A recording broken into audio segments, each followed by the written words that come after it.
Our dessert today is going to be a granola. And same kind of thing with granola. If you're reading a lot of the raw food books, they're telling you to use a lot of nuts. And we didn't really want you to have to do that. And so we decided to go with steel cut oats because A, they're cheaper, and B, they're not a nut, so it would be a lower fat content. And C, it's more what you're kind of expecting when you think of a cereal. So what we did is we went ahead and we made you some granola. Okay? So does this look as good as any store-bought granola? Right. So we're going to teach you how to do it. Sometimes I shy away from making a recipe that's kind of not instant because I can't make it head to toe right in front of you. But I thought I'd show you the end product, show you how we got to that process, and you're just not going to see it as it dehydrates kind of thing, okay? But you're going to taste the end product, you're going to see how we started at the beginning, and we're going to go from there. Granola should be the garnish on your fruit. What do we do with cereal? We do it the other way around. We've got the big bowl of cereal and we throw a few raisins on there, or we throw a few strawberries on there. So it's the other way around. So first thing we want to get in our head is we want it to be 80% fruit. Then we want to garnish it with the granola. So we sell steel cut oats, and some people, they think when you say oatmeal that all oatmeal is the same. Now, oatmeal looks radically different than steel cut oats. So steel cut oats look like this. They're not rolled, they're not flat, they're steel cut oats. And people say, well, do they taste different? I think they taste better, but no, they don't taste different because they're still oats, okay?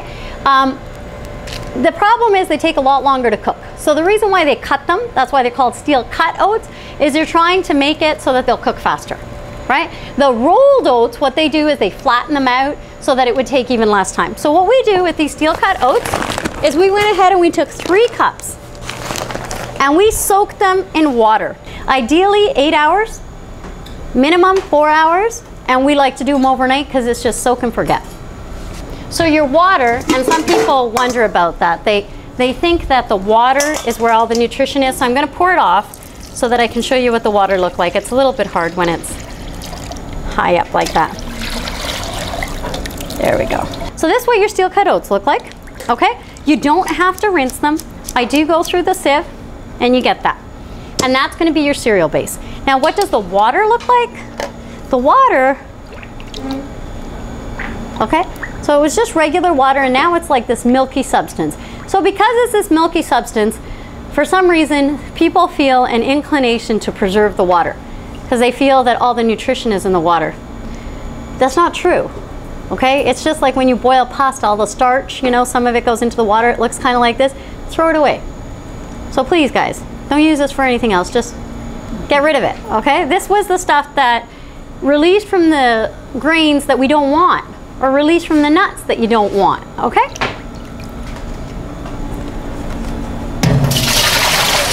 There we go. So how easy was that, right? So our first step in our granola is soaking it. Now, fruits.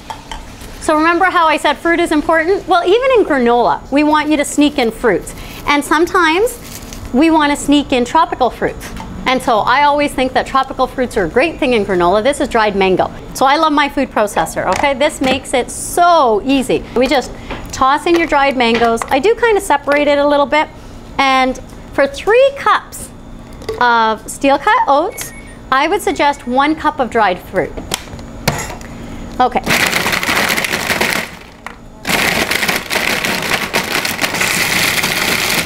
Okay. So when our dried mango is fairly well chopped up, we do add nuts in India, but we add them as a garnish, same way as we're adding the mangoes. So at this point, we can choose, and we have lots of options. You can choose to add a cup of almonds, pecans, walnuts, whatever your favorite nut is. So into my mangoes, I'm going to dump a cup of almonds.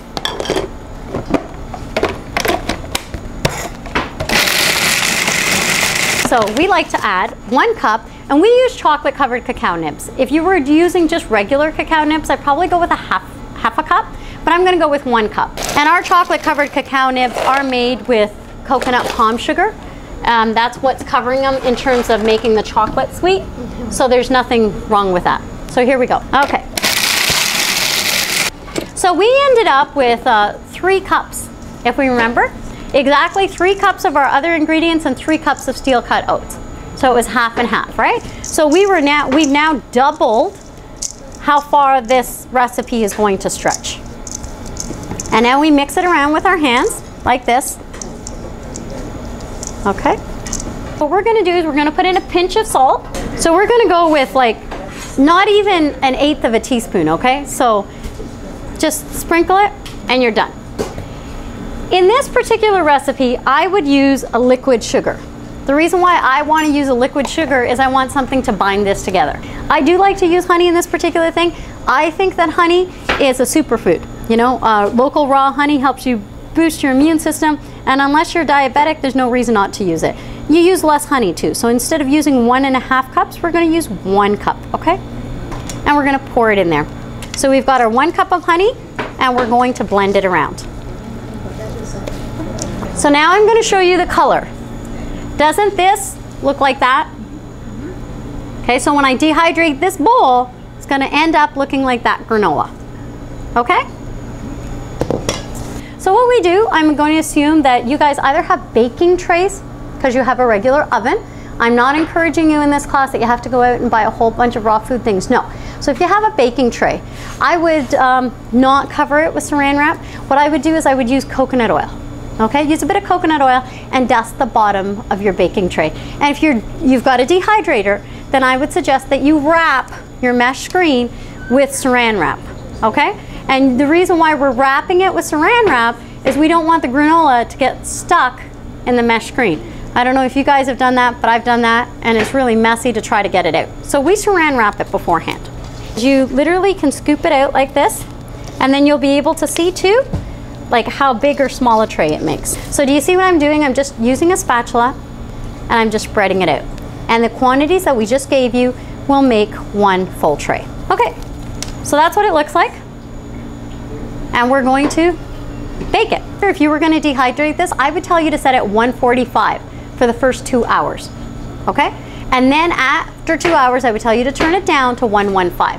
But if you're doing it in an oven, try to do it in a convection oven or like a little toaster oven, and the reason why I say that is simply just because it's easier. You're dealing with granola, it's a fairly small thing. But if you're doing it on the big baking trays, I did it at my parents' house because my parents didn't have a dehydrator when I went back to Canada. I spread it out, I set it at 175 was the lowest that theirs went on, right? And I took a little bit of cardboard and I stuck it inside the door just like this, so it propped it open and allowed just a little bit of air to pass in and out of it. And what that did is made sure that the oven didn't quite get up to 175. And this granola in a dehydrator will probably take you overnight. Okay, so we're going to teach you how to deal with this watermelon because we want to eat the rind. And for those that did not read the blog, you might think the rind, I don't want to eat the rind of watermelon. You should, because whether it's a yellow watermelon or it's a red watermelon, watermelon rind, here you go, hon, you got one? It has significantly more nutrients in it than the flesh does, okay? So all watermelon rind. The nice thing about yellow watermelon is that the rind is not as thick. There we go. Here we go.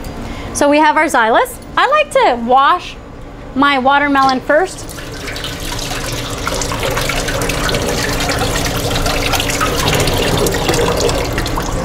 Okay. So with the xylus, I just peel it in straight strips. Okay? Okay. So we're going to cut it in half and then we're going to quarter it. Well, watermelon, like anything else, is symmetrical in nature. So the seeds go in a V shape once you quarter it. Okay? Very easy to remove. So before you start chopping, I usually just take my little knife at this point and I remove those seeds in kind of that V shape. I usually just, after I do that, I stick my finger in. That way I can feel it. I don't take too much out. I don't take too little out. And there we go. Quarter of the watermelon de-seeded. Okay, so we're going to cut it up into little chunks. Whichever way pleases you is fine. And that is our fruit bowl with homemade granola.